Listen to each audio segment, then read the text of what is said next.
दूसरों के अधिकार की रक्षा करना ये न्याय है। और आगे कहते हो अपने अधिकारों की, खुद के अधिकारों की रक्षा करना ये स्वार्थ है, ये स्वार्थ है। प्रभु रामचंद्र ने खुद के लिए कुछ भी नहीं किया, जो किया वो समाज के लिए, जो किया वो धर्म के लिए, जो किया वो राष्ट्र के लिए, ऐसा उन्होंने किया। ऐसे प्रभु रामचंद्र हमारे हाथ थे और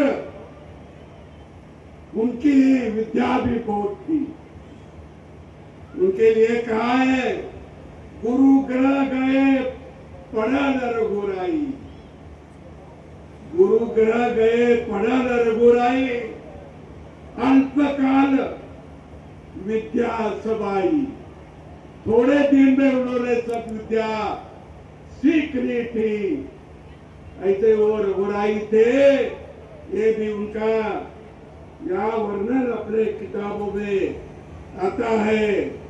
फिर और एक बात कहूंगा कि राम जब लंका से वापिस आए, रावण का वध हो गया, रावण मारा गया, लंका जलाई गई।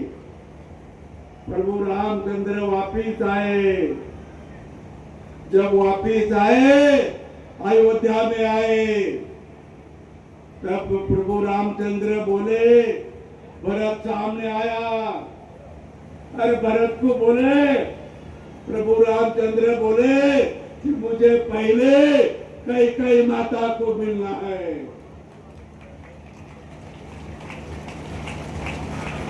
भरत बोला अरे वो तो तुम्हारी वो माता नहीं, वो वैरिणी है, वो माता नहीं, वो वैरिणी है।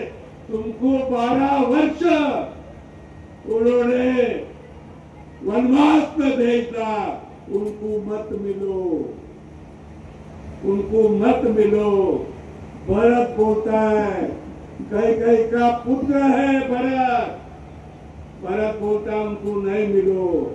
प्रभु रामचंद्र बोलते अरे भाई मैं वनवास में नहीं गया था, मैं नहीं जाता था तो मैं एक अयोध्या का राजा बनकर यही रहता था और यही समाप्त हो जाता था। मुझे किसने कुछ बोला भी नहीं था।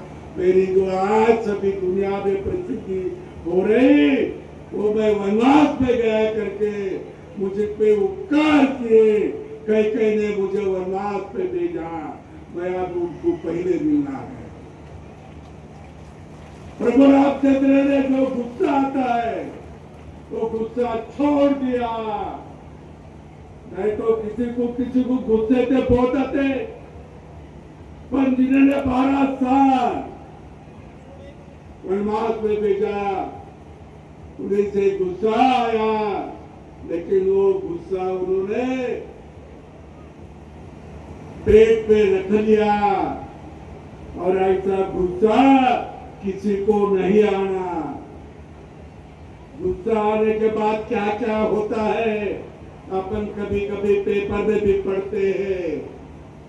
तो गुस्सा छोड़ना, जो गुस्सा छोड़ेगा जो भी आगे जाएगा। और इसीलिए प्रभु रामचंद्र ने कैकेयी माता को भी मिला। और ऐसे ही इसमें अरे ऐसा जो कैकेयी उस जमाने में अयोध्या में हुई, ऐसी एक कैकेयी राजस्थान में भी हुई है। पता एक कैकेयी राजस्थान में हुई जिसका नाम है तो मालूम नहीं होगा आपको, महाराणा प्रताप जी की सौतेली मां।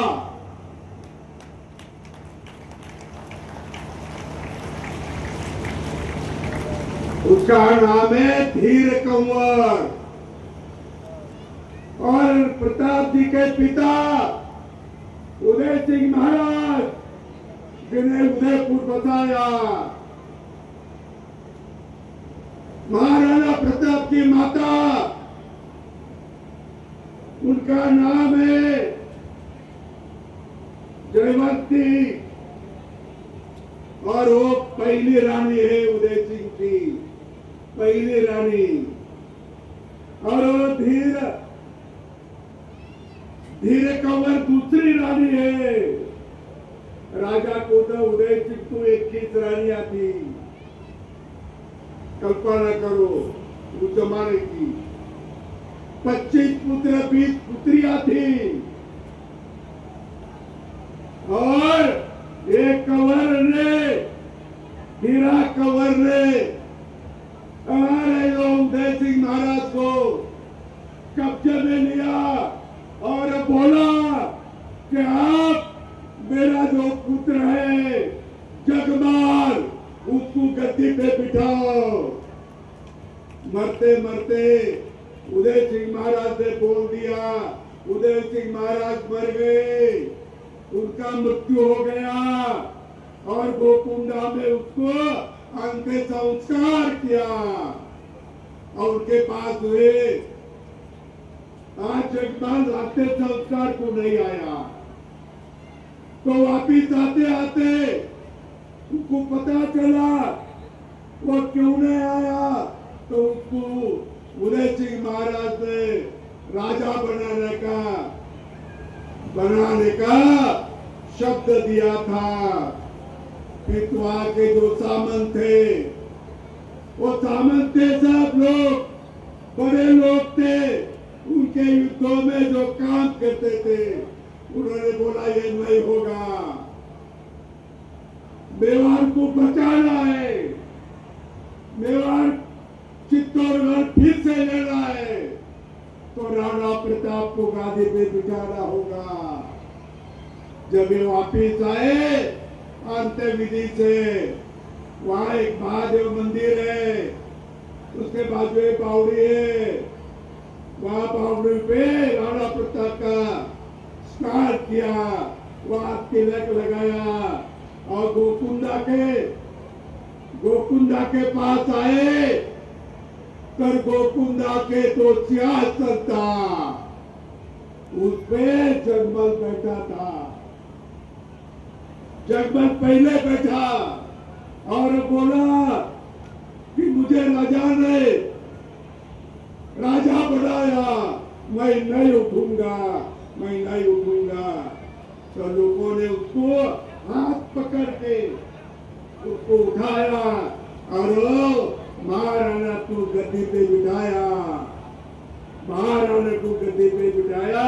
महाराणा प्रताप का सब इतिहास आप मालूम है, लेकिन अयोध्या में जैसा हुआ थोड़ा बहुत ऐसा ही हमारे गोकुंडा में हुआ था, इसका भी ध्यान आपको देते।